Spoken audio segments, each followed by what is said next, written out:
Hey guys and gals, Never here from Drakewing Game, and some of you out to the game we dragged today. I'm coming back at you with Let's Play episode of Far Beyond the World. So yeah, let's go ahead and jump right back into it, shall we? Alarm chain, you were up, and let's go. Alrighty.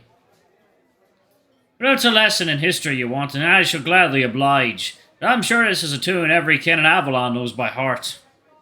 He states confidently, and the moment he strikes the first few chords, a great many patrons raise their mugs in cheer and laughter, recognizing the song that's about to commence.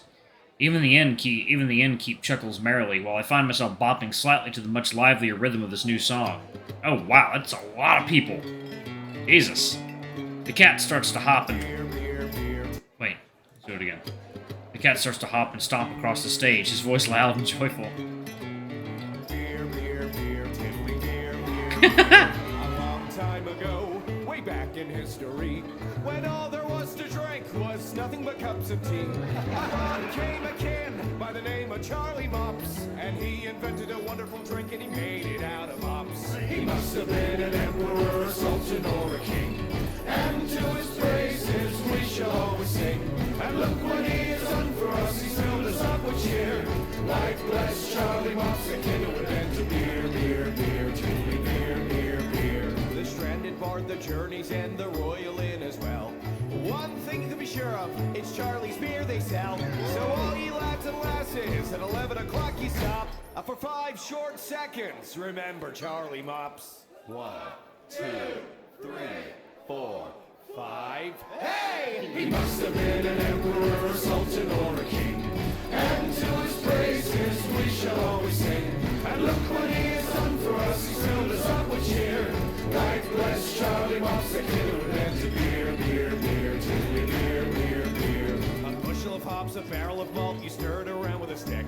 That's sort of lubrication to make your engine tick. 40 pints of wallop a day will keep away the quacks. It's only 8 pence a pot and 1 per 6 in tax. 1, 2, 3, 4, 5. Hey! He must have been an emperor, a sultan, or a king, and to his praises we shall always sing. And look what he has done for us, he's filled us up with cheer. Like bless Charlie Mops, the king who invented beer, beer, beer, truly beer, beer, beer. All the kin love their trinkets, now that we know is true. But try to take their beer, and they will run you through. In Avalon Hole, they drink to Charlie day and night. And to such one toast, my friends, I now heartily invite. 1, 2, 3, 4, 5. Hey! He must have been an emperor, a sultan, or a king, and to his praises we shall always sing. And look what he has done for us, he's filled us up with cheer. Right bless Charlie Mops, the king who invented beer, beer, beer, truly beer, beer, beer, truly beer, beer, beer. A light was Charlie Mops. Holy shit, that was wild. Oh my god, that was insanely impressive. Okay, alright, Far Beyond the World, I see where you're going with that. Alright then, I see ya. Putting out moves out there, okay. Damn. Makes me want to sing that too. Charlie Mops. Oh, that was wonderful. They put so much work into that. Hooray! Everyone stomps and applauds, clinking their mugs in merriment.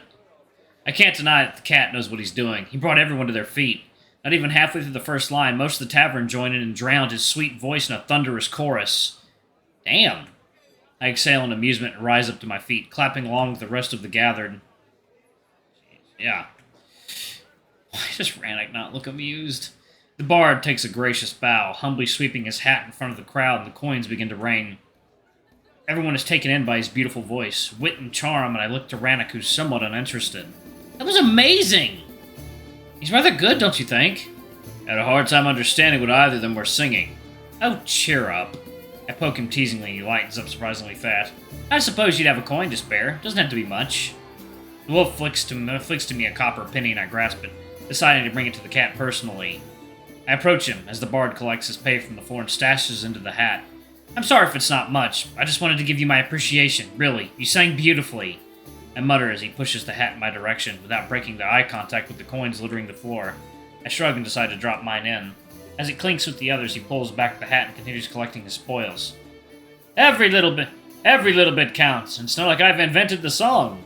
It's been around for much longer than anyone can remember. I don't think it matters. What matters is showmanship, and you lifted up everyone from their seats. Ha! Spoken like a true feel. He cuts off as he finally comes to face me, and his expression turns to confusion. You speak Felinian, good sir. Pardon me? My word, the Gettenbury accent is, well, uncanny. Oh shit, here we go again. How long did you live there? Live where? In Canterbury. I'd recognize a fellow Gintian anywhere. You'd be mistaken, sir. I've never been in those parts. I mumble awkwardly. He's the first otherkin in this damn town that this has happened with. I suppose it's because he's foreign. Huh, how odd. So whereabouts did you live in Felinias? Nowhere. I meant the country as a whole. I never stepped a foot inside your borders. Remarkable. You're an interesting person, good sir. I wonder if you'll do me the honor of sharing a drink with me. Shit. I look back to my table where Rannoch sits waiting my return. I see you're engaged with one of those elusive wolven folk.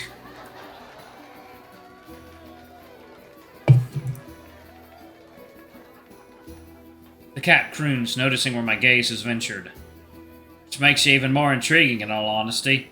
Please, do me this favor as a token of your appreciation. He stays pleadingly, picking up one of the coins from his hat. I shall buy us all around, so we can drink to Charlie Mops, eh? What say you? To Charlie Mops, then. I concede through an amused nod and bop my head towards our table. The cat quickly folds his hat like a purse and follows behind. What is he doing here? The wolf mumbles uncomfortably, seeing the cat take a seat beside him. Be nice, Rannoch. He just wanted to join us at the table for a single drink. You really are like a fire to the moths. The wolf grumbles, but I know he's not meaning it in a bad way. Ye gods, you're fluent in Wolven, too. This evening keeps getting better and better. He looks around and waves towards one of the waitresses. Love, can I borrow you for a moment? The plump tigress walks over to us and nods her head. Sure thing. What can I do for you? I'll have a round of your best ale. You drink ale, right? Yes. I nod to him, but then face the waitress. Although, if it's not too much trouble, my wolven companion likes to drink dark and robust brews. Ah, so you'd like a stout then? There's not much price difference. I'll charge you the same, cutie. Gotta keep that wonderful throat of yours well lubricated. The tigress winks to the bard and rushes off while the cat gives me a wide smile. So you mastered Tiggery as well. My, you must have one heck of a story to tell. Not really, in fact, my whole life story lasts barely over 2 weeks. And most of it was getting stabbed, house tours, and making sausage. The plot thickens, and you claim not to be interesting. Wait, this isn't Tiggery. You speak with him in the cat tongue? Rannoch shakes his head in confusion and looks to me rather startled. Fuck, didn't realize this was a multilingual three-way. Oh gosh. Is there a problem? No, everything's fine. I smile awkwardly, not sure what's actually going on. Oh, what's this?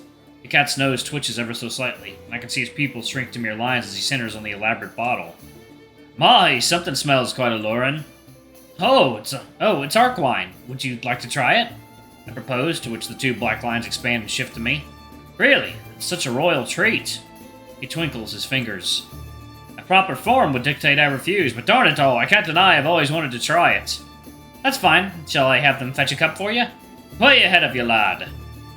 The cat pulls out a flask from underneath his coat and removes the top, doubling as a metal shot glass. He passes it to me, and I simply pour him their glimmering arc wine. He licks his lips, and as he brings the cup towards his muzzle, his whiskers bending forward ever so slightly as his eyes shine with wonder. I smile as the cat takes a reverent sip, followed by a thirstier gulp.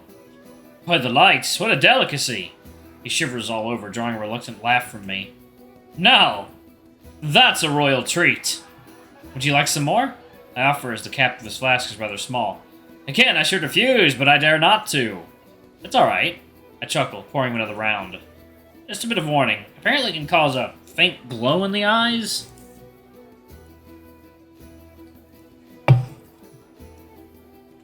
Yeah, you do realize you're talking to a cat. He smirks seductively, pulling the brim of his hat down and causing his eyes to glimmer like 2 golden coins. Wow, that's amazing!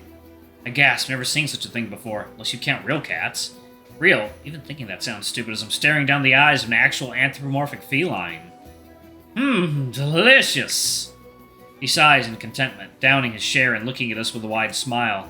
I knew you were people of import. Regular folk do not get a private alcove at the stranded bar, nor do they feast on such exquisite vintage. I looked to Rannoch with a bolstered gratitude, as indeed this is an amazing treat he arranged for me. And all that in the middle of the night, right after our little spat.